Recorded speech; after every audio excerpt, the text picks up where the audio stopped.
Hello mga ma'am, so kung hindi man tayo kagalingan sa math at may tindahan tayo at hindi natin ma-differentiate mga ma'am yung fake money at yung totoo talaga, baka hindi natin alam yung tindahan natin, loging-logi na. Hindi yan naabot ng 1 year, wala na mga ma'am yung tindahan natin. Magsisirado na lang tayo. Kasi nga, logi na tayo mga ma'am.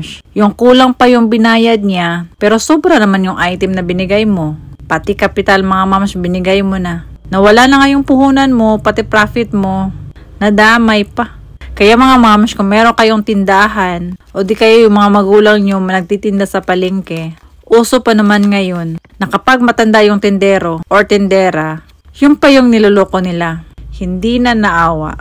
Kaya mga ma'am, prevention is better than saying, it's too late, tapos na, nanakaw na, naubos na yung tindahan, di ba?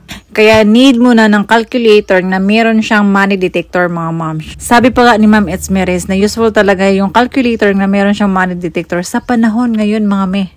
Kaya kung meron kayong tindahan o meron man kayong mga magulang na nagtitinda sa palengke o kung saan-saan man, bilhan nyo na ito mga moms para makalculate nila yung item at yung mga panukli nilang mga moms. Para hindi naman sila malugi. At syempre, ikaw na din kung meron kang tindahan. Lalo na pag 1,000 yung binigay sa iyo, ay naku, ang laki na nun mga moms. Tapos, ang nakuha lang niya mga moms is 100.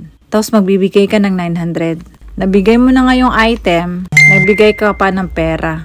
Kasi nga, fake yung money na bigay niya sa iyo. Dapat alerto tayo lagi mga moms. Mahirap na ang panahon ngayon mga moms, lalo na kung magpapaloko pa tayo. Dalawa lang naman talaga yung tao sa mundo mga moms, yung nagpapaloko at yung mangloloko. Kaya sana hindi tayo maloko.